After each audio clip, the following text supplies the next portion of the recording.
기대 집사님, 우리를 대표해서 기도해 주시겠습니다. 기도하시겠습니다. 의인 아벨에서부터 사아벨까지 예수님을 십자가에 못 박게 하시어 아골 골짜기에서 불태워져야 마땅한 죄인들을 십자가 피곤노를 증거시키기 위하여 생명의 말씀 앞으로 이끌어 주셨습니다. 한 주 만기와 같은 인생 속에 생명의 말씀으로 찾아오셔서 나를 위한 세상이 아닌 십자가를 증거하기 위한 도구로 사용되어줌에 감사합니다. 또한 의식하는 소경인 우리들의 눈을 뜨게 하시어 십자가만 밝히 보이도록 허락하시니 감사합니다.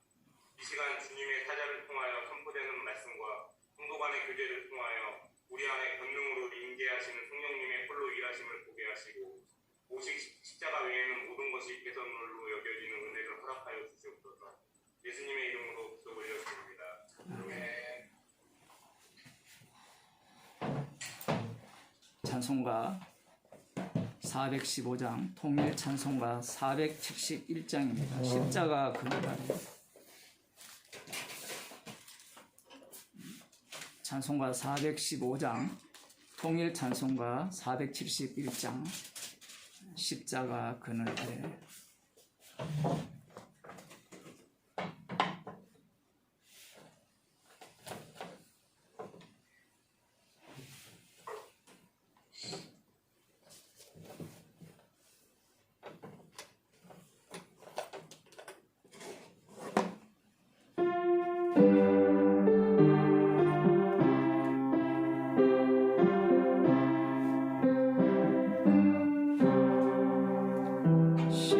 십자가 그늘 아래 나 쉬기 원하네.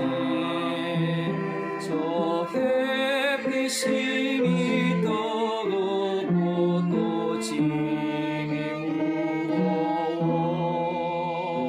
이 광야 같은 세상에 늘 방황할 때에 주 십자가의 그늘에 내 싣고 찾았네.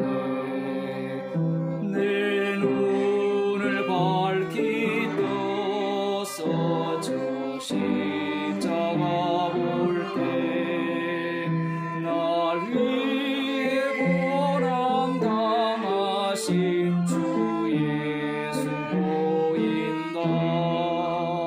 그 영상 볼 때 내 맘에 큰 울림 받아서 그 사랑 감당 못하여 눈물만 흘리네. 십자가 그늘에서 나 길이 살겠네. 나 사모하는 광채는 주 얼굴뿐이라. 이 세상 나를 버려도 나 두려움 없네. 내 한량없는 영광은 십자가뿐이라.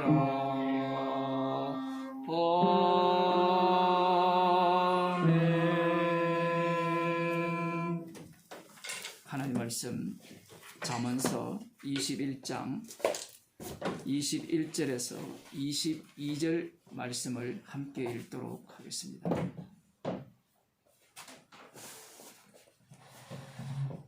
구약성경 934쪽입니다. 잠언서 21장 21절에서 22절 말씀입니다.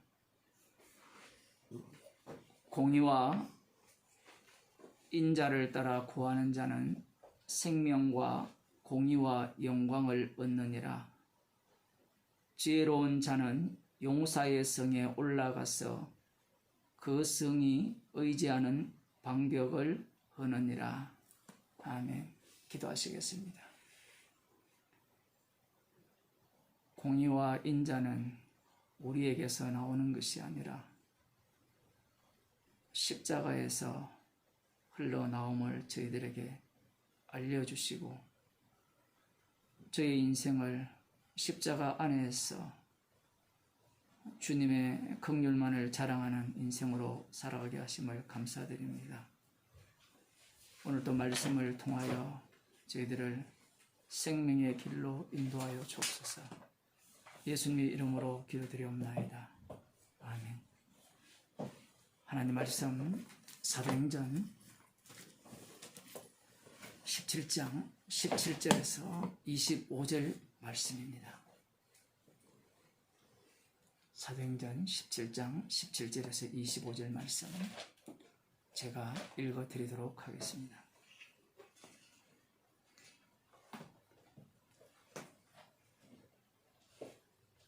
회당에서는 유대인과 경건한 사람들과 또 저자에서는 날마다 만나는 사람들과 변론하니 어떤 에비쿠레오와 스도이고 철학자들도 바울과 쟁론할세 혹은 이르되 이 말장이가 무슨 말을 하고자 하느뇨 하고 혹은 이르되 이방신들을 전하는 사람인가 보다 하니 이는 바울이 예수와 또 몸의 부활 전함을 인함이러라. 붙들어 가지고 아레오바고로 가며 말하기를 우리가 너의 말하는 이 세 교가 무엇인지 알 수 있겠느냐? 네가 무슨 이상한 것을 우리 귀에 들려주니 그 무슨 뜻인지 알고자 하노라 하니 모든 아덴 사람과 거기서 나그네 된 외국인들이 가장 새로 되는 것을 말하고 듣는 이외에 달리는 시간을 쓰지 않음이더라. 바울이 아레오바고 가운데 서서 말하되 아덴 사람들아 너희를 보니 범사에 종교성이 많도다. 내가 두루다니며 너희에 위하는 것들을 보다가 알지 못하는 신에게라고 새긴 단도 보았으니 그런즉 너희가 알지 못하고 위하는 그것을 내가 너희에게 알게 하리라. 우주와 그 가운데 있는 만유를 지으신 신께서는 천지의 주제시니 손으로 지은 전에 계시지 아니하시고 또 무엇이 부족한 것처럼 사람의 손으로 섬김을 받으시는 것이 아니니 이는 만민에게 생명과 호흡과 만물을 친히 주시는 자이심이라. 아멘. 사도 바울이 아테네 우상의 도시죠. 그곳에 도착했을 때 그곳의 모습은 우상의 소굴이었습니다. 우상의 소굴이라 이렇게 말을 하면 우리는 부정적으로 볼 수밖에 없습니다. 어떤 것과 대조하느냐라고 할 때는 예루살렘과 대조하여 우상의 도시를 비교하죠. 오늘날로 말하면 절간하고 교회를 비교하잖아요. 교회는 절간과 다르다. 교회는 무당이 구슬하는 것과 다르다. 이런 인식을 갖고 있습니다. 사도행전 18장은요 상당히 중요합니다. 무엇이 중요하냐라고 할 때는 물론 앞서서 이방인들이 구원으로 들어오는 사건들이 있었지만 이 18장을 통하여서 이방의 세계가 과연 어떠한 모습을 하고 있는가를 아주 분명하게 또렷하게 보여준과 동시에 이 이방의 나라가 이스라엘과 어떤 관련성이 있는지를 말씀을 통하여 보여주고 있다는 사실입니다. 사도 바울이 회당에서도 복음을 전했고 이 아고라에서도 복음을 전했는데 이 회당에서나 아고라에서나 치열한 논쟁이 벌어지죠. 뭐 우리 카톡방에도 치열한 논쟁이 벌어질 뻔하지만 이 생명을 전하는 바울과 철학을 이야기하는 자들 그리고 그 철학을 이야기하는 자들 외에 우상을 섬기는 자들 다양한 무리들이 이 속에 섞여 있었을 겁니다. 성경에 나오는 이 에피쿠로사파나 스토아파. 그 당시에 주류는 뭐 스토아파라고도 볼 수 있는데 이 양대 학파가 그 시대를 장식하고 있었습니다. 그와 동시에 우리가 주목해야 되는 것은 철학자들이니까 우상을 섬기지 않았을 것이다. 이런 생각을 하게 되는데 철학자들이 그 시대를 어떻게 표현할까요? 장악은 하지 못하더라도 어쨌든 그 주류와 같은 그 시장마다 아고라마다 주류를 이루고 있었다라고 한다면 우상 숭배와는 좀 거리가 멀지 않을까? 그런 생각을 우리들이 갖게 되거든요. 오늘 성경 말씀을 보면 철학을 공부하지 않는 사람은 좀 답답함을 느끼죠. 철학이라고 하면 머리 아프잖아요. 물론 철학을 좋아하는 사람들이 있긴 있지만 그거 몰라도 됩니다. 그거 알라고 이 성경을 기록한 것도 아니고요. 만일에 그거 알아야 복음을 안다라고 하면 사도 바울이 에피쿠로스 학파가 뭘 주장했는지 스토아 학파가 뭘 주장했는지 그 얘기를 소상하게 기록했을 겁니다. 물론 그들이 궁극적으로 주장하는 바가 무엇인지 거기에 대해서는 오늘 말씀을 통하여 분명히 말하고 있습니다. 우리가 볼 때는 사도 바울이 마치 그 당시에 철학자들이 하는 말들을 끌고 와서 복음을 전하는 것 같거든요. 우리가 방금 읽었지만요. 사도 바울이 하는 말 중에 방금 알지 못하는 신 이런 용어들이 다 그 당시에 갖고 있는 용어고요. 그리고 철학자들이 하는 용어를 그대로 갖고 와요. 사람들이 오해하는 게 복음을 전할 때 철학적 용어를 갖고 오면요. 그것은 철학이다 이렇게 이야기하는데요. 오늘날 신학은 다 철학입니다. 목사들이 내뱉는 모든 이야기들은요. 철학 속에 다 담겨 있어요.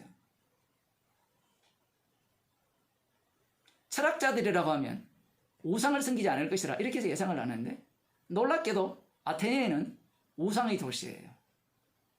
여러분 뭔가 이상하지 않습니까? 철학자들이라면 나를 믿어야 되지 않아요? 나를? 자기를 믿어야 되지 않나요?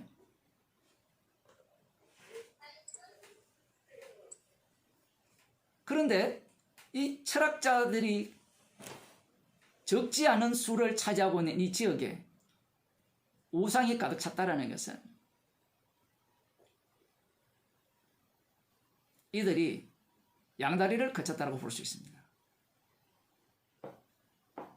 이후에 보겠지만 사도 바울이 설교를 할 때 그 상대들은 에피쿠로스 학파도 있고요. 스토아 학파도 있고 그리고 우상 숭배자들이 있는데 이들을 한 묶음 취급해버립니다. 종교성이 많다. 아마 오늘날 철학자들에게 종교성이 많다 이렇게 이야기를 하면 뭐 김용옥이나 뭐 아니면 좀 똑똑한 철학자들 많잖아요. 그들에게 종교성이 많다 이렇게 이야기를 하면 이 사람이 미친 소리를 하냐? 우리가 무슨 종교성이 많으냐? 이렇게 아마 따질 겁니다. 뭐 악마에게 속한 자들은 자기 자신이 어떠한 성품을 갖고 어떠한 성향을 갖고 움직이는지를 몰라요. 악마의 종은요 다 종교성이 많아요. 그 말인즉슨 이 말씀을 듣는 여러분들도 똑같다 이야기입니다. 지금 사도 바울이 예수 그리스도의 죽으심과 부활을 전했습니다. 이것을 전할 때 질문이 튀어나올 거고 여기에 대한 설명이라고 할 수밖에 없죠. 뭐 가르침이라고 볼 수도 있고요. 선포라고도 볼 수 있고 그러니까 표현은 다양합니다. 복음을 전하니까 예수님이 죽으시고 죽은 자들 가운데서 부활하셨다. 이 내용이 나오지만 뒤에 보면 그분이 심판주가 되셨다. 그리고 앞부분에 우리가 읽어본 바와 같이 모든 만물을 친히 주시는 자시다. 이렇게까지 들어가면 십자가에 못 박혀 죽으시고 부활하신 그 예수님이 세상을 창조하셨고 심판주가 되셨고 그걸로 끝나는 것이 아니라 모든 만물들을 주관하시고 친히 다스린다는 겁니다. 이 한마디에 의하면 이 한마디만으로도 에피쿠로스가 날아가고요. 스토아가 다 날아가 버립니다. 왜 날아가느냐라고 할 때는 어떤 철학이 되었던 그 철학의 중심은 인간이거든요. 오늘날 주류는 니체거든요. 니체가 하고 싶은 이야기는 내가 신이라는 이야기예요. 물론 신은 죽었다라는 말이 그 당시에 종교성에 대한 정당한 비판은 맞긴 맞아요. 정당한 비판을 하면 뭐예요? 옳은 것이 진리가 됩니까? 옳은 것이 진리가 안 돼요. 선악 개념을 다 박살내버리거든요. 이 스토아파가 그런 경향이 있거든요. 선악을 넘어서야 된다는 이야기입니다. 거기에 대해서 이것은 악해, 이것은 너무 선해, 그런 생각까지 하지 말고 모든 것이 신의 뜻이다, 로고스의 뜻이다, 이러한 생각으로 살아야 된다는 거예요. 설사 어떤 사람이 나를 죽인다 할지라도 죽이라는 겁니다. 그런데 죽일 때 네가 죽이지 말고 내가 죽겠다라는 거죠. 어떠한 선택도 내가 한다는 겁니다. 궁극적으로는 모든 선의 기준은 나라는 거거든요. 사도 바울이 십자가에 못 박혀 죽으시고 부활하신 예수님을 위해서 온 세상이 있고 만들어졌다. 그분이 지금도 이 자리에서 십자가의 능력으로 일하고 계신다. 이런 이야기를 그들과 논쟁을 하면서 복음을 전한 거예요. 복음이라는 것이 뭐 고상하게 전파될 것 같습니까? 그렇지 않습니다. 상대에서 비아냥되기도 하고요. 거기에 대한 변론도 하고요. 그 변론할 때 사도 바울이 뭐 신처럼 대답했겠어요? 치열한 싸움을 벌여요. 죄인이 복음을 전하지 의인이 복음을 전하는 건 아니거든요. 만일 의인이 복음을 전해버리면 바울을 주목하고요. 바울을 우상화시켜버립니다. 우리가 상상하는 그런 식으로 복음은 전파되지 않습니다. 바울이 이런 복음을 전하니까 사람들의 평가가 둘로 갈려집니다. 지금까지는 복음을 전할 때 둘로 갈려졌거든요. 믿는 자와 믿지 않는 자, 핍박하는 자와 이 복음 속으로 들어오는 자, 이렇게 갈려졌는데 이 아테네에서는 두 쪽으로 갈려지는데 한쪽은 뭐라고 하는가 하면 이렇게 이야기합니다. 바울과 쟁론할때 혹은 이르되 이 말쟁이가 무슨 말을 하고자 하느냐. 이게 말쟁이가 나오죠. 말쟁이.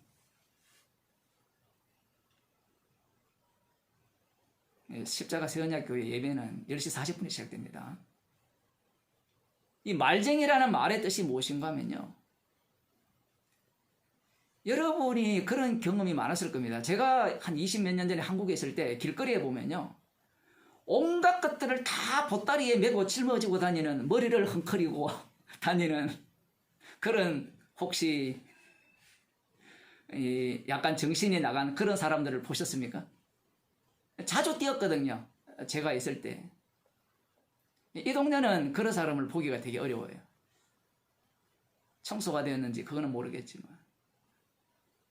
한국에 있을 때 그런 사람을 자주 보거든요. 이 말쟁이라는 말은요. 어떤 의미인가 하면 논리도 없고요. 뭔가 합리적 추론을, 그 합리적 사고가 가능한 것들도 없고요. 철학자들은 천재거든요. 이들이 바보들이 아닙니다. 이 천재들은 논리성을 따지거든요. 논리성. 만물의 기원부터 출발해서 만물이 뭘로부터 기원하느냐, 불로부터 출발하느냐, 물로부터 출발하느냐, 흙으로부터 출발하느냐, 그러한 사상들을 다 깔고 있어요. 그래서 그 논리를 깨는 겁니다. 그래서 마지막에 죽어서 어디까지 가는가, 죽음의 의미가 뭔가, 그 죽음에 대한 모든 것들에 대한 답을 갖고 있는 자들이에요. 기독교도 죽음에 대한 답을 갖고 있지 않습니까? 라고 이야기할 때, 그 답이라고 이야기할 때는요, 인간이 이해가 되고 설득이 되고 납득이 돼야 돼요. 그런데 바울의 복음을 들어보니까 이건 완전히 짬뽕이야, 짬뽕. 그래서 말쟁이라는 이 헬라 단어가 어떤 의미인가 하면요. 온갖 잡동사니, 옛날에 그 고물상 있죠. 우리 어릴 때만 해도 우리 동네에 고물상들. 그 사람들이 다 가쁘거든요. 그 얼마 전에도 우리도 이사 간다고 고물상 부르면요. 좋은 거 있어도 이거 얼마 안 해요. 이거 못 써요. 그러면서 필요 없다 그러면서 다 들고 가. 그 고물상 그 니어가입니까? 그 당시에 니어가에 온갖 잡동사니들이 다 실려 있잖아요. 그 온갖 잡동사니들이 다 실려 있는 그 내용물들을 끄집어낼 때 일관성이 있어요, 없어요? 들어있는 자체가 잡동사니니까 무슨 일관성이 있겠습니까? 예를 들어 뭐 경운기가 이 고장이 나서 분해가 되어서 그 부속품들이 다 이렇게 해체가 되어 가지고 니아가에 실렸다면 하나씩 뽑아내면 일관성이 있을 거 아니에요. 그런데 그 속에는 숟가락도 있고 고무신도 있고 뭐 젓가락도 있고 별별 게 다 있잖아요. 사도 바울이 복음을 전하니까 그들의 귀에는 말쟁이로 들리는 겁니다. 말쟁이란 말은 지가 나온 대로 막 이야기한다는 거예요. 우리 동네 말로는 죽겠다 그러는데.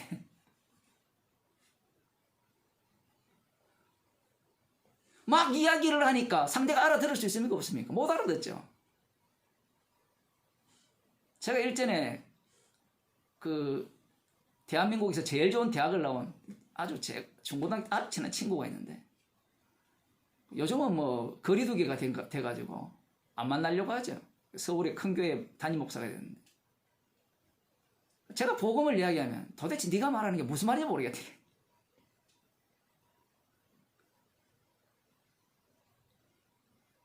복음이라는 자체가 이들에게는 철학자들에게는 그 논리성을 갖춘 이들에게는 말쟁이의 말로 들리는 겁니다.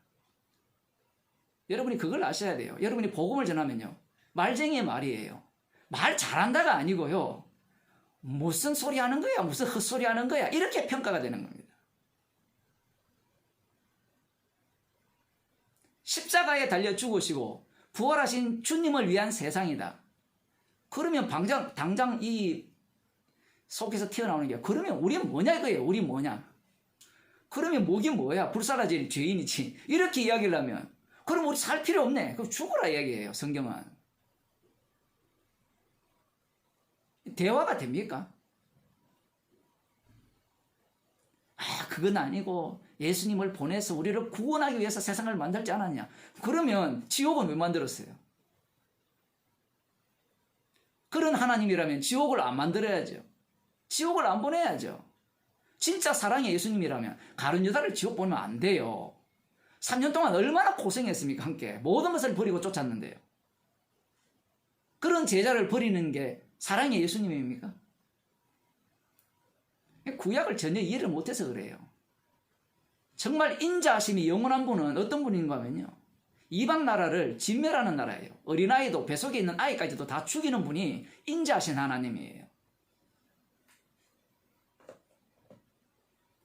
이 철학자들이나 우상숭배자들이라 하니까 우리는 무식하다 생각하는데 무식하지 않습니다. 여러분 불교에 있는 그 중들이 무식합니까? 얼마나 똑똑합니까? 물론 밑에 있는 사람들이 막 비나이다 이걸로 끝나지만 그 윗대가리 있는 사람은요. 저보다 공부를 더 많이 했고 더 똑똑해요. 우상숭배자 하니까 정말 사람들을 우습게 여기는데 그런 게 아니에요. 나름대로 논리와 경험과 모든 것들이 다 갖춰져 있어요. 한 무당에게 가서 물어보니까 이렇게 하면 청와대에 안 들어가야 오래 산다 하니까 죽어도 안 들어가잖아요. 발도 안 뒤지잖아요. 여러분이 뽑은 대통령. 그런데 그런 말을 왜 믿느냐라고 할 때는 대통령이 당선됐잖아요. 그러면 점쟁이의 말이 신뢰성을 가거든요. 그 점쟁이라는 게 별게 아니고 과학이거든요. 유능한 점쟁이는 많이 맞추고 정확도가 프로테지가 10% 이상이 아니라 80% 90% 되면 유능하잖아요. 이 우상숭배자들도 대놓고 하는 게 아니에요. 그러면 왜 아테네는 이 수많은 우상을 만들어 놓았는가? 이 철학자들도 마찬가지잖아요. 과거의 철학을 부정하면서 새로운 걸 계속 만들어내면서 더 완벽한 것을 만들어내잖아요. 그러면 우상을 왜 많이 만들어내느냐? 누락이 생기면 안 돼요. 혹시 이쪽으로부터 저주가 들어올까 싶어서 이것도 맞고 저것도 맞고 다 맞는 거예요. 우리가 볼 때는 잡동사니라 생각하죠. 아니에요. 뭐 일본에 가면 뭐 신들이 뭐 수십만 가지라고 이야기하는데 뭐 인도만 그렇습니까? 대한민국만 집집마다 들어가 보세요. 교회원 지금 뭐 한 30명이 뭐 100명이 1000명이 앉아 있으면 자기들이 믿는 신이 다 다른데요. 나는 죄인입니다. 십자가뿐입니다. 이렇게 얘기하는 사람이 몇 프로 될까요?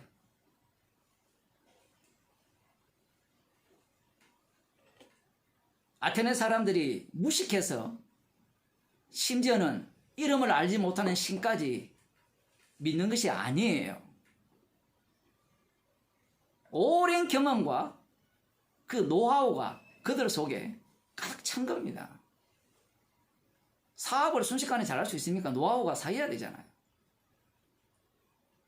이렇게 하면 이 돈의 흐름을 끌고 올 수 있고 막을 수 있고, 이 저주와 축복도 마찬가지죠. 이렇게 하면 축복이 들어오고 이렇게 하면 저주가 막혀지고,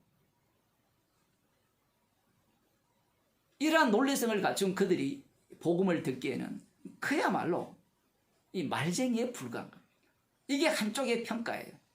이 다른 한쪽의 평가는 어떤 평가냐라고 할 때는 이렇게 이야기합니다. 혹은 이르되 이방신들을 전하는 사람인가 보다. 세상에는 수많은 종교들이 있잖아요.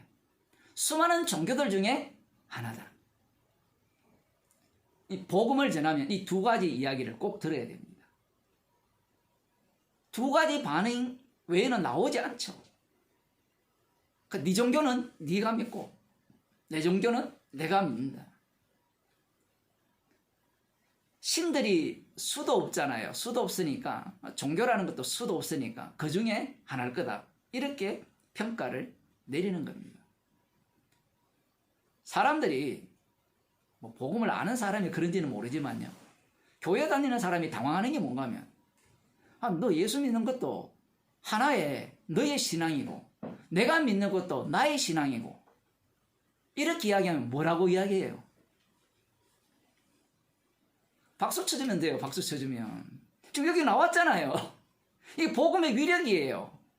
그 사람들 눈에는 자기가 목숨을 걸 만한 복음이 없는 겁니다. 목숨은 걸지 않고요, 혹시, 알지 못하는 신이잖아요. 혹시 모르니까 이 다리를 하나 걸쳐 놓아 보는 거죠. 그래서 강력하게는 부정하지 않죠. 근데 복음이 들어가면 강력하게 부정하게 됩니다.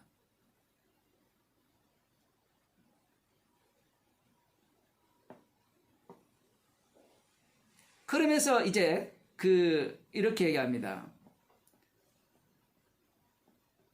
18절에 보면 이는 바울이 예수와 또 몸의 부활 전함을 인함이라. 복음을 전하면 그런 이야기를 하는 거죠. 오늘날 교회가 이런 이야기를 해요. 십자가 복음을 전하면 이 말장이가 무슨 말을 하는지 모르겠다. 아니면 뭐라고 이야기하는가 하면, 저거는 하나의 분파다. 기독교에 수백 개 분파가 있잖아요. 세 분화 더 들어가면요, 우리까지 들어가면 수천 개 넘을 거예요. 각자 다 옳다 하는데 니만 옳은 게 어딨냐, 이 얘기거든요.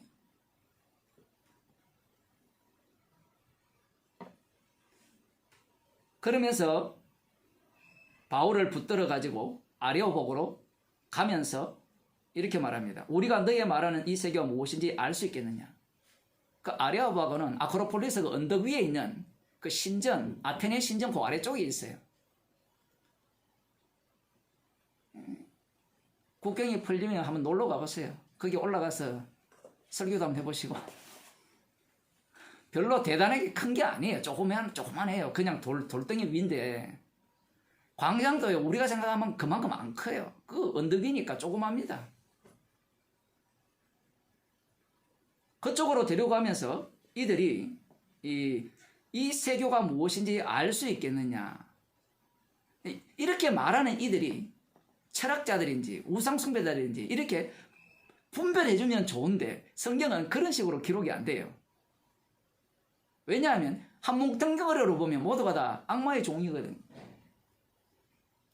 그래서 이들이 이 세계가 무엇인지 알 수 있겠느냐 이렇게 질문을 하면서, 네가 무슨 이상한 것을 우리 귀에 들려주니 그 무슨 뜻인지 알고자 하느라. 왜 그러냐, 그 뒤에 설명이 나와요. 모든 아테네 사람과 거기서 나그네 된 외국인들이, 이 나그네 된 외국인들도 왜 여기에 왔느냐라고 할 때는 철학에 심취해서 온 거예요. 철학이라고 생각하니까 사변적이라고 생각하는데, 이 당시나 지금이나 철학은요, 구원용이에요. 물론 구원용을 이야기하면 이 시대에서는 왕따 당하죠. 그래서 아무리 지가 철학한다고 해도 하나의 견해일 뿐이라고 이야기를 하는 겁니다. 그런데 이 당시에 이들은요, 이게 구원이에요. 스토아 학파나 에피쿠로스 학파는 자기들의 단체를 통한 구원을 주장하는 거거든요. 에피쿠로스 같은 경우에는 평안이거든요, 평안. 쾌락이라고 우리가 들었잖아요. 뭐 쾌락주의라고 중고등학교 때. 그 쾌락이라니까 우리가 생각하는 그런 쾌락은 아니고요. 뭐 더도 말고 덜도 말고 뭐 그 정도로 유지하면서 마음의 평안을 유지하는 것. 이게 신의 세계거든요. 죽으면 가봐야 되는 거고 그런 거는 생각할 필요도 없고. 스토아파 같은 경우에는 쉽게 말하면 도인입니다. 전혀 요동하지 않는 평안을 추구하는 자들이거든요. 그게 구원의 길이거든요. 그러한 것들을 이들이 추구합니다. 그러면서 이야기를 왜 듣고자 하느냐라고 할 때는 이들은 자기의 것에 대한 확신이라는 것이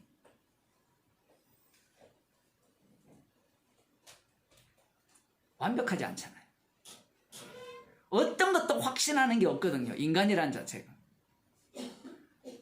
여러분이 교회 다닐 때, 이전 교회 다닐 때 확신합니다, 믿습니다 해도 이 의심이라는 것은 언제든지 튀어나오거든요. 이들도 혹시 뭔가 새로운 것이 있지 않을까, 이것보다 더 좋은 진리가 나오면 따라가겠다는 거거든요. 한번 들어보겠다. 그래서 이들의 특징이 뭔가 하면 가장 새로 되는 것을 말하고 듣는 이외에 달리는 시간을 쓰지 않습니다. 이들이 시간을 할애해 줄 때는 기존에 있던 이야기는 안 들어요. 새로운 걸 이야기하면 듣죠. 그러니까 오늘날 교인들과 정반대죠. 오늘날 교인들한테 새로운 이야기하면 이단 아니냐 이래 나오거든요. 근데 이들은 새로운 이야기에 대해서는 귀를 기울입니다. 이런 태도를 보면 꼭 베레아 사람 같지 않습니까? 새로운 이야기를 들을 때는 어쨌든 한번 들어보자. 신사적이거든요. 이 정도 되면. 이 정도 되면 복음을 전하면 안 하잖아요. 근데 요즘은 누가 듣습니까? 아예 안 듣죠. 이미 그들마다 기독교라는 것이 이 정리가 되어 있잖아요. 언론을 통해서. 그래서 얼마나 기쁜지 몰라요. 주님께서 아예 복음을 못 듣게 언론을 통해서 거짓 것을 믿게 해버리죠. 주님의 일입니다. 그것도 모르고 사람들은 왜 언론이 기독교를 비난해가 복음도 못 전하게 하느냐 이렇게 하는데 도대체 누구를 원망해요?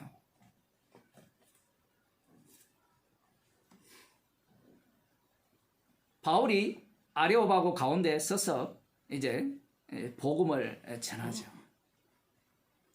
이 전하는 내용을 들어보면 놀랍습니다. 무엇이 놀라운가 하면요, 구약 이스라엘을 고스란히 갖고 와서 지금 아테네에 고스란히 박아놨어요. 그래서 제가 처음 설교 시작할 때 이 18장 이 내용이 이 복음이라는 것이 이스라엘 중심이냐 아니면 전 세계를 다 포함하고 있느냐, 거기에 대해서 분명히 하는 내용이라 그렇게 말씀드렸죠. 이렇게 이야기합니다. 아덴 사람들은 너희를 보니 범사에 종교성이 많도다. 종교성이 많도다. 경건에 대해서는 특별하다는 겁니다. 왜 종교성이 열심입니까? 왜 사람들이 조상 제사를 열심히 드려요? 그거 다 종교거든요. 왜 드립니까? 님이 그리워서? 님이 그리우면 매일 그리워야지 왜 제삿날 그리워해요? 혹시 저주가 미칠까 해서. 종교성이 굉장히 많다 이렇게 표현을 했을 때 아테네 사람들을 대표로 해서 모든 인류가 그러하다라는 겁니다. 이것을 구약으로 들어가면요, 구약 이스라엘 백성들이 애굽에서 구출을 하셨잖아요. 여호와 하나님께서 구출을 하셨을 때 그들의 모습을 보면요, 범사에 종교성이 많아요. 물이 없으니까 물을 달라고 하고요, 떡이 없으니까 떡을 달라고 하죠. 이게 종교성이에요. 신이라면 우리에게 먹을 것을 줘야 되잖아요. 우리를 살려야 되잖아요. 나중에 모세가 하나님과 대면한 그 시내산에 올라가서 늦게 내려오니까 그 아래에서 그들이 황금 송아지를 만들어 놓고 뭐라고 합니까? 이 황금 송아지야말로 우리를 애굽 땅에서 인도한 우리를 위한 신이라고 하면서 잔치를 벌이잖아요. 범사의 종교성이 누구보다 많았던 자들이 출애굽한 이스라엘 백성들이었습니다. 그들이 약속의 땅에 들어가서는 어떻게 행동을 하느냐? 광야에서도 그런 모습을 보였지만 광야에서는 끌려다니잖아요. 끌려다니니까 그래도 종교성이 조금씩밖에 안 드러나요. 근데 약속의 땅에 정착을 하게 되니까 정착하게 되면 먹고 사는 게 중요하잖아요. 먹고 사는 게 중요합니까? 복음이 중요합니까? 이렇게 물어야 이제 대답이 확실해지죠. 십자가 피는요, 별로 안 기뻐요, 여러분.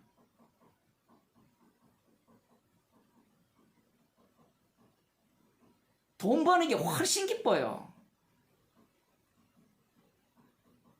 오늘 또 만일에 어떤 사람이 여러분에게 10억을 주는 계약을 체결하자 하면 말씀 듣다 갈 거 아닙니까? 그래서 전화기 다 켜놓잖아요. 전화기 왜 켜놓습니까, 여러분? 말씀보다 더 중요한 연락이 올 거라고 예상하거든요. 어떤 교회에 가면요, 전화소가 계속 울려요. 왜 울리는가 하면 어떤 때는 볼륨을 껐다가 잊어버릴 때 있거든요. 그거 왜 켜놓습니까?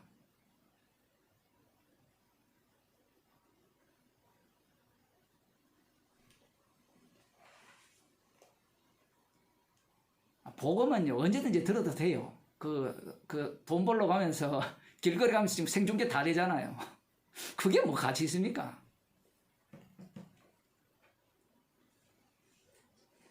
보물 있는 곳에 마음이 있다고 하셨거든요. 에이, 목사님, 그거 하나 갖고 뭘 그럽니까? 그거 하나 갖고 이야기하죠. 뭘 갖고 이야기합니까, 그러면? 이 종교성이 많은 이들, 결국 이스라엘 백성들이 약속의 땅에 들어가니까 뭐니 해도 돈이 최고예요. 돈과 권력이 최고입니다. 돈과 권력은 어디에서 나옵니까? 여호와 하나님의 말씀에 순종해서는 돈과 권력이 안 나와요. 왜냐하면 그들은 과거 역사를 알거든요. 그저께도 제가 제사장의 죽음, 불살라지는 제사장에 대해서 설교를 했습니다만, 이 여호와 말씀 속에서는요, 언약적으로 작동하기 때문에 자기의 뜻과 자기의 의도와 자기의 바람들은 다 묵살당해요. 그런데 들어가 보니까 이방신을 섬기는 그들은 잘 먹고 잘 살아요. 그러니 그걸 보고 배울 거 아니에요. 어떻게 하면 되느냐? 어떻게 해야 돼요? 축적 사자 일을 해야 되죠. 고등학교 3학년이면 좋은 대학 가려면 주일날 교회에 오면 됩니까? 안 됩니까?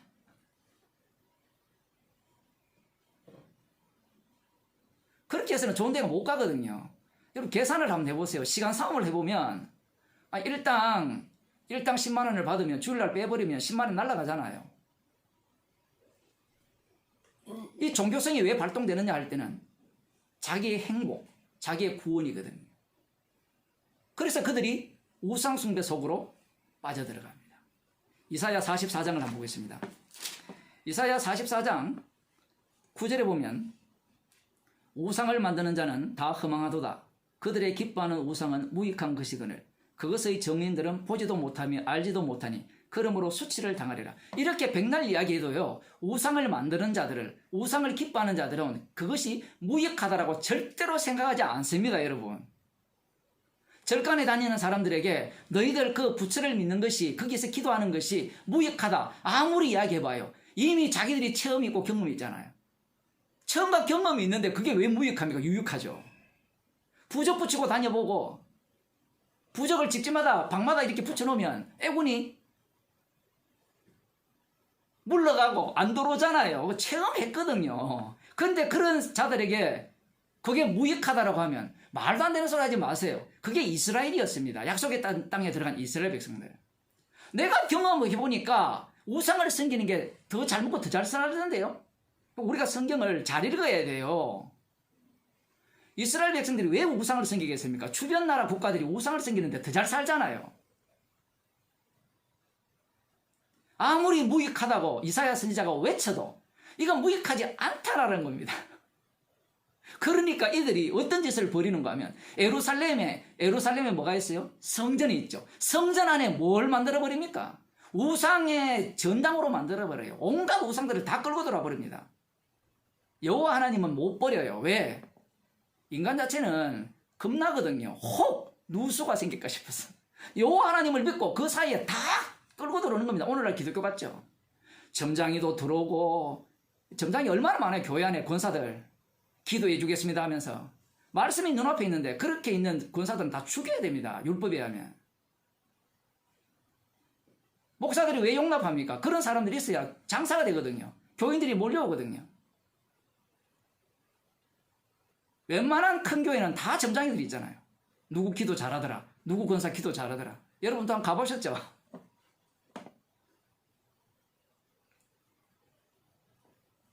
이스라엘 백성들이 바보들이 아닙니다. 이들은 체험이 우선이죠. 아테네에 있는 우상숭배자들도 마찬가지입니다. 에피쿠로스 학파나 스토아 학파를 이렇게 추종하는 자들도 마찬가지예요.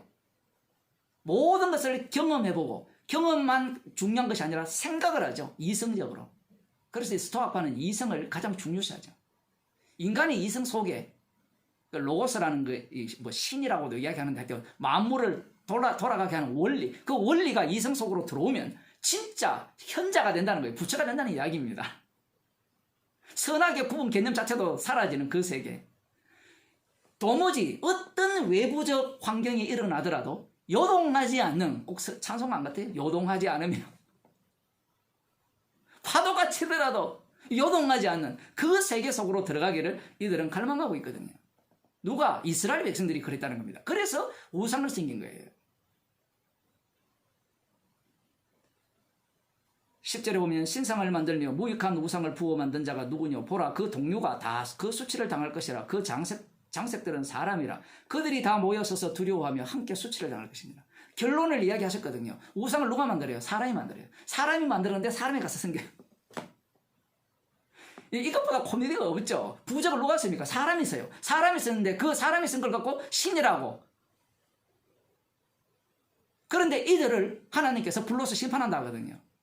그런데 심판은요, 가봐야 알죠. 여러분 다 그렇잖아요. 죽어봐야 알잖아요. 죽어봐야 죽음을 알지, 뭐 죽어본 적도 안 하는데 무슨 죽음이 있습니까? 심판이 있습니까? 말씀이 말씀대로 되어짐을 목격하는 그 속에 살면서도 그들은 말씀의 위력을 전혀 보지 못하는 거죠. 그게 구약입니다. 멸망시키기 위해서 구약을 만들었기 때문에, 이스라엘을 만들었기 때문에 그런 겁니다. 좀 더 볼게요. 철공은 철을 숯불에 불리고 매로 치고 강한 팔로 관림으로 심지어 줄여서 기력이 지나며 물을 마시지 아니하여 곤비하며, 목공은 왜 이런 이야기를 하는가 하면요, 우상을 만드는 인간이 목마르고 줄이고 힘들고 힘 다 빠졌는데 그 사람이 만든 우상은 어떠하다? 절대로 달려가도 피곤치 않고 끊임없이 우리를 지지해주고 그렇게 믿고 있다는 겁니다. 목공은 줄을 늘려 재고 붓으로 긋고 대표로 밀고 정교로 그 사람의 아름다움을 따라 인형을 새겨 집에 두게 하며, 그는 혹 백향목을 베이며 혹 디르사 나무와 상수리 나무를 취하며 혹 삼림 중에 자기를 위하여 한 나무를 택하며 혹 나무를 심고 비에 자라게 하나니, 이것을 어떤 것들은 이 불쏘시개로 배고팠을 때 떡을 구워 먹는 용도로 쓰고, 또 어떤 것들은 우상을 만드는 거예요. 우리 다 아는 이야기잖아요. 다 아는 이야기를 지금 말씀을 함에도 불구하고 이스라엘 백성들은 우상을 버리지 않습니다. 이 우상보다 좀 더 강력한 우상이 철학이에요. 철학은 타인을 믿는 것이 아니라, 인간이 만든 어떤 형상을 믿는 것이 아니라 자기를 믿어버리죠. 그런데 사도 바울은 이들을 향해서 뭐라 합니까? 범사에 종교생이 많다. 철학자들 너희들 종교생이 많다, 이 얘기예요. 이 지금 대화가 안 돼요. 대화가. 상대는 육이기 때문에 사도 바울이 하는 설교를 못 알아듣죠. 우리는 철학자지 우상을 안 섬겨. 그래서 사도 바울의 입장에는 바로 너를 위하여 하늘에 있는 것이나 땅에 있는 것이나 아무 형상이든지 만들지 말라니까, 형상 안 만들었으니까 우리는 우상을 안 섬기죠, 이 얘기가 아니잖아요. 너를 위하여, 너 뭐 만들었어요? 철학을 만들었잖아요. 철학이 우상이에요. 과학도 마찬가지죠. 과학을 누가 만들었어요? 누구를 위해서 만들었습니까? 나를 위해서 만들었잖아요. 그게 우상이에요. 여러분의 직장도 우상이죠.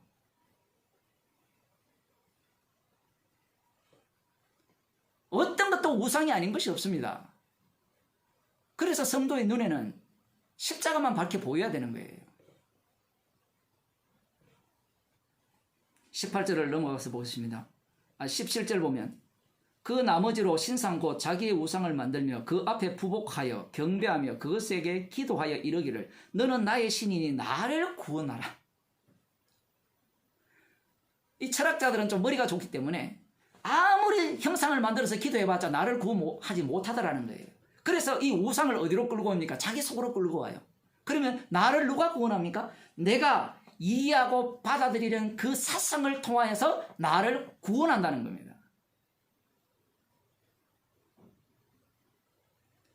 그들이 알지도 못하고 깨닫지도 못하면 그 눈이 가리워져서 보지 못하며 그 마음이 어두워져서 깨닫지 못합니다.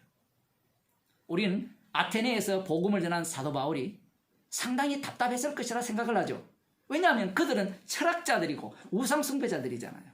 여러분 그런 생각 안 듭니까? 상대가 뭐 대학 교수고 무슨 철학 박사고 뭐 그러면 복음 전할 때 뭔가 뒤로 물러나고 싶지 않아요? 똑같아요. 우리가 볼 때는 사도 바울이 뒤로 물러난 것 같은데 전혀 그런 게 아니에요. 유대인에게 복음을 전하는 게 쉬울까요? 이 아테네 사람들에게 복음을 전하는 게 쉬울까요? 여러분 참고하세요. 예수님은 유대인들이 십자가에 못 박아 죽였습니다. 좀 충격적이 아니에요? 저 구약을 알기 때문에 복음을 더 잘 들을 것이라 쉬울 것이라 그런 게 어디 있어요? 똑같습니다. 나중에 이방인들도 똑같죠. 본디오 빌라도도 힘을 합쳐서 예수님을 죽이잖아요. 아테네 사람들이나 이 구약의 이스라엘 백성들이나 예수님을 살해한 유대인들이나 왜 그들이 예수님을 죽여버리는가? 왜 복음을 듣지 않는가라고 할 때는 그들의 눈이 가렸다는 겁니다. 문제는 눈이 가렸고 기가 막혔기 때문에 자기가 자기 자신을 알 수 있어요? 없어요? 없으니까 자기 스스로 똑똑하다라고 구원 얻는 비법, 행복해지는 비법을 찾아낸 겁니다. 그것을 두고 사도 바울이 너희가 범사에 종교성이 많도다. 알고 나면요. 복음을 알고 나면 이 사도 바울이 이 말이 완전히 비아냥되는 것도 아니고 엄청나게 심한 말을 하는 거예요. 그냥 보면 칭찬하는 것 같잖아요. 종교성이 많도다. 육에 속한 사람은 종교성이 많다면 그래 우리가 좀 열심히지 이게 뭐 비아냥되는 겁니까? 그런데 복음 앞에 이 종교성은 어떤 모습이 되는 거예요? 헛짓이죠. 구원도 가져다 주지 못하는 거기에 모든 것을 걸잖아요. 맨날 검소하게 하고 절제하고 참고 이 스토아파는 재밌는 일이 많죠. 참고 모든 것을 자기가 결정하기 때문에 자기가 죽여버려요. 자기 자신을. 자살을 지가 한다고요. 모든 선택을. 그것을 무슨 뜻이다? 로고스의 뜻이라는 겁니다.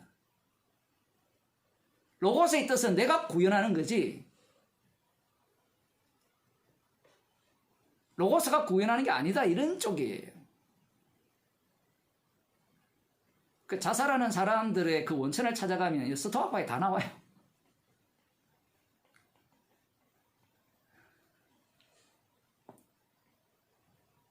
내가 두루다니며 너희의 위하는 것들을 보다가 알지 못하는 신에게라고 새긴 단도 보았으니 그런즉 너희가 알지 못하고 위하는 그것을 내가 너희에게 알게 하리라. 이 얘기를 하니까 마치 알지 못하는 신을 만들어놨잖아요.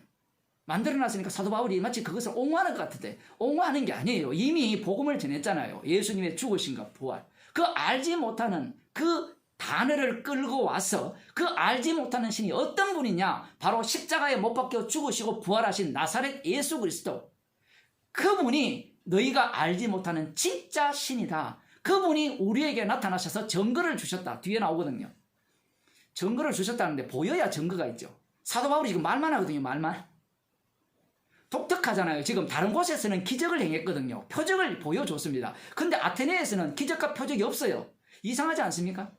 이들을 설득하기에는 표적만한, 기적만한 그러한 것들이 없잖아요. 그런데 그런 것들은 아무것도 없어요. 그러면서 하는 말이 하나님께서 지금 예수 그리스도께서 죽으시고 부활하셔서 주가 되셔서 지금 그 주님을 지금 여기에서 보여주고 있다라고 말만 해요. 말만. 놀라운 것은 이 말이 말씀이 되고 이 말씀이 지옥 갈 자를 지옥 보내고 천국 갈 자를 천국 보낸다는 사실입니다. 우주와 그 가운데 있는 만유를 지으신 신께서는 천지의 주제시니 손으로 지은 전에 계시지 아니하시고 우주와 그 가운데 있는 만유를 지으신 신, 이 얘기를 하면 그 로고스 사상과 비슷하지 않느냐 이래 들어가거든요. 사람들이. 그런데 이미 말씀했죠. 십자가에 못 박혀 죽으시고 부활하신 그분이 창조주다. 이 말씀은 이미 전제에 깔려 있어요. 그렇게 되면 너희들이 생각하는, 그들은 다 유물론이거든요. 모든 만물의 기원이 뭐 불에서 왔다, 물에서 왔다, 흙에서 왔다, 다 그것의 확장성이에요. 신조차도 흙으로부터 출발해서 신이 나온 거예요. 이런 자들에게 만유를 지으신 신이 따로 있다. 여기에서 먼저 쳐버리자 한 거예요. 요건 유대교죠. 여기에서 치고 들어가면서 그 만유를 지으신 신이 누구냐라고 할 때는 십자가에 못 박히시고 죽으시고 3일 만에 부활하신 그 주님 예수 그리스도라는 겁니다. 이 한마디로 스토아 학파, 에피쿠로스 학파 그리고 모든 우상 숭배자들을 산상조각내 버리는 거예요. 우리는 관람자의 입장이 있기 때문에 바울의 이 말이 그들을 얼마나 자극하는 내용인지를 잘 몰라요. 그러나 이들의 어떤 그 기본 바탕이 어떠한가를 생각한다면 이 말 자체가 충격적이죠. 그리고 손으로 지은 전에 계시지 아니하시고 이렇게 표현했잖아요. 그럼 철학자들은 우리는 손으로 지은 전에 안 했어요. 뭐 에피쿠로스 학파는 저거 정원에 모여가지고 나름대로 행복한 평안한 삶을 사는 인간들이고 그 스토아 학파들은 나름대로 자기들끼리 또 생활하는 사람이고 우리는 전에 있지 않다. 그 전이 어디야? 네가 만든 그곳이 전이에요. 여기에서 하고자 하는 이야기가 뭔가 하면 뒤에 나오죠. 하나님은 무엇이 부족한 것처럼 사람의 손으로 섬김을 받으시는 것이 아니라는 겁니다. 이게 가장 충격적입니다. 인간들이 생각하는 하나님은요, 사람의 손으로 섬김을 받는 분이라 생각해요. 이걸 철학자들에게 확장하면 신께 가려면 우리의 노력과 예섬, 이 스토아파나 에피쿠로스 다 예섬이거든요. 뭐 백날 자연의 순리대로 살자 해도 그것 자체도 지 예섬이에요. 자연의 순리대로 살려면 선택을 해야 되거든요. 어떤 상황이 있어서 어떤 상황이 발생했을 때 지가 선택을 하잖아요. 순리대로. 사람의 손으로 섬김을 받으시는 분이 아니라는 겁니다.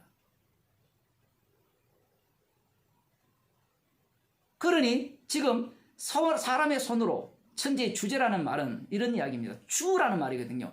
주라는 말의 의미는 로마서 11장에 나오는 주로 인하고 주로 말미암고 주께로 돌아가는 주예요. 십자가신 주님이 홀로 다 하신다는 겁니다. 그러면 너희들이 할 일이 뭐냐? 할 일 없어요.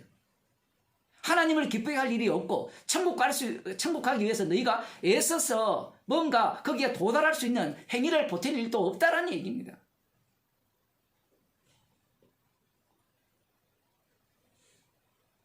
마치 사도행전 7장 설교를 보는 것 같죠.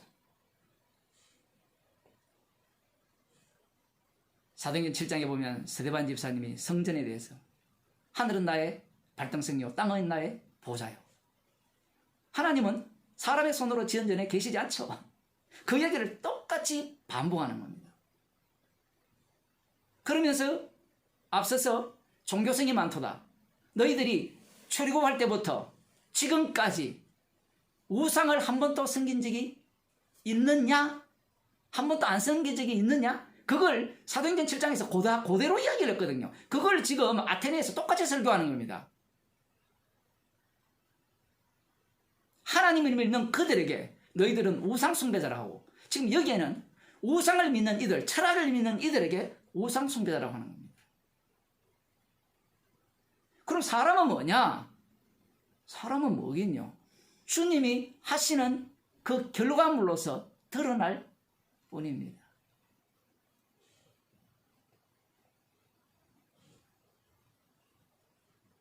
무엇이 부족한 것처럼 사람의 손으로 섬김을 받으시는 것이 아니니 이는 만민에게 생명과 호흡과 만물을 친히 주시는 자심이니라.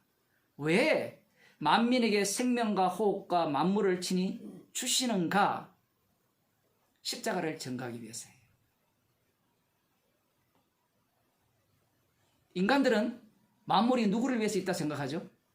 나를 위해서 있다고 생각하죠. 신이 누구를 위해서 있다고 생각합니까? 나를 위해서 있다고 생각하죠. 그러니 그들이 믿는 신은 다 우상이 되는 겁니다. 사도 바울이 예수님을 만나기 전에 여호와 하나님을 섬겼잖아요. 여호와 하나님을 얼마나 열심히 섬겼습니까? 그러니 우상 숭배자인 예수를 공격했죠. 예수 믿는 자들을.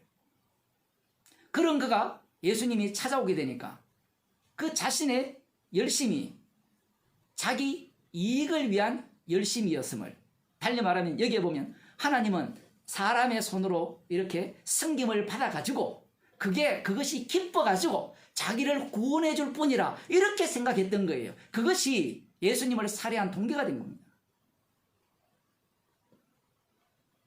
하나님은요, 우리의 섬김을 받는 분이 아닙니다. 주님은 우리의 섬김을 받는 분이 아니고요. 주님은 주시는 분이에요.